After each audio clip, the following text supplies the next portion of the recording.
ఒక్కసారి ఊహించండి, వేల సంవత్సరాల క్రితం అంతరించిపోయిన ఒక జీవికి మన శాస్త్రవేత్తలు తిరిగి జీవం పోస్తే అది మన ప్రపంచంలో మరలా తిరిగితే.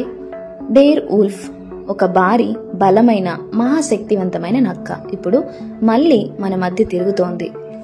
ఇంతకీ డేర్ వుల్ఫ్ అంటే ఏమిటి? 125,000 సంవత్సరాలుగా భూమిపై సంచరించిన ఒక భయంకరమైన నక్క జాతి. ఇవి ఐస్ ఏజ్ సమయంలో జీవించాయి. సాధారణ నక్కల కన్నా పెద్దవి, బలమైన దంతాలు, గట్టి బాడీ, వేటల కోసం పర్ఫెక్ట్ పంజాలు కలిగి ఉండేవి. వాటి అవశేషాలు ముఖ్యంగా అమెరికాలోని లా బ్రియో టార్ పిట్స్ లో కనిపించాయి. ఇవి సుమారు 10,000 సంవత్సరాల క్రితం అంతరించిపోయాయి. ఇంతకీ శాస్త్రవేత్తలు వీటిని ఎలా కనిపెట్టారు? పంజాలు, పళ్ళ అవశేషాల పరిశీలించారు. వాటి డిఎన్ఏని శతాబ్దాల తరబడి స్టడీ చేశారు. 2021లో జెనెటిక్స్ లో ఒక బిగ్ బ్రేక్ త్రూ. శాస్త్రవేత్తలు మొదటిసారి పూర్తి డేర్ వుల్ఫ్ డిఎన్ఏని డీకోడ్ చేశారు. దీనికి మరలా ఎలా జీవం పోశారో? ఈ ప్రక్రియను డి ఎక్స్టెన్షన్ అని అంటారు. ఇతర సమానమైన జంతువుల డిఎన్ఏతో మిక్స్ చేసి క్లోనింగ్ లేదా జెనెటిక్ ఎడిటింగ్ ద్వారా ఆ ఫామ్ ను తిరిగి సృష్టించారు. ఇది పూర్తి స్థాయిలో పునరుత్పత్తి కాదే, కానీ ఇది ఒక రీక్రియేటెడ్ హైబ్రిడ్ డైర్వుల్. జురాసిక్ పార్క్ కథలు ఇప్పుడు నిజమవుతున్నాయి.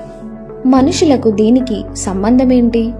శాస్త్రవేత్తలు ఇది భవిష్యత్తు వైద్య రంగంలో, జంతు పరిరక్షణ మరియు పరిసరాల పరిరక్షణలో ఉపయోగపడుతుందని చెబుతున్నారు.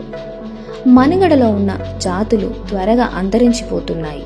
వాటిని రక్షించడమే కాదు, తిరిగి సృష్టించడం ఇప్పటి టార్గెట్. మనిషి చేసిన వనరుల వినాశనాన్ని శాస్త్ర విజ్ఞానం మళ్లీ నయం చేయగలదా? భవిష్యత్తులో ఏ జీవులను వెనక్కి తీసుకురాబోతున్నాము? ఉల్లి మమ్మత్, పుణ్య భూముల ఏలురాజు, తస్మానియన్ టైగర్, ఆస్ట్రేలియాలో అంతరించిపోయిన జీవి. డోడో బర్డ్ హ్యూమన్ కారణంగా అంతరించిపోయింది.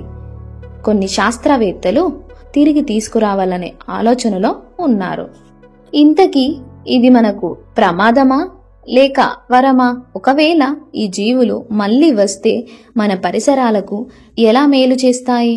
వాటి పూర్వజన్మ సంస్కృతి బాగానే మళ్ళీ మన జీవన విధానాన్ని ప్రభావితం చేస్తుందా?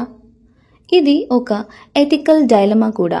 మనిషికి నిజంగా ఒక ఎక్స్టెంట్ స్పీసీస్ను తిరిగి సృష్టించడానికి హక్కు ఉందా? ముగింపు. డేర్ వుల్ఫ్ మళ్ళీ తిరిగి రావడం ఒక శాస్త్ర విజ్ఞాన ఘనత, కానీ ఇది ఒక పెద్ద ప్రశ్నను మనకు ముందుంచుతుంది. భవిష్యత్తులో మనం దేవుడిలా జీవాన్ని సృష్టించగలమా, లేక అది మనకే ప్రమాదంగా మారుతుందా? వీటన్నింటినీ కామెంట్లో తెలియజేయండి. ఈ వీడియో మీకు నచ్చినట్లయితే లైక్ చేసి, షేర్ చేసి, సబ్స్క్రైబ్ చేసుకోండి.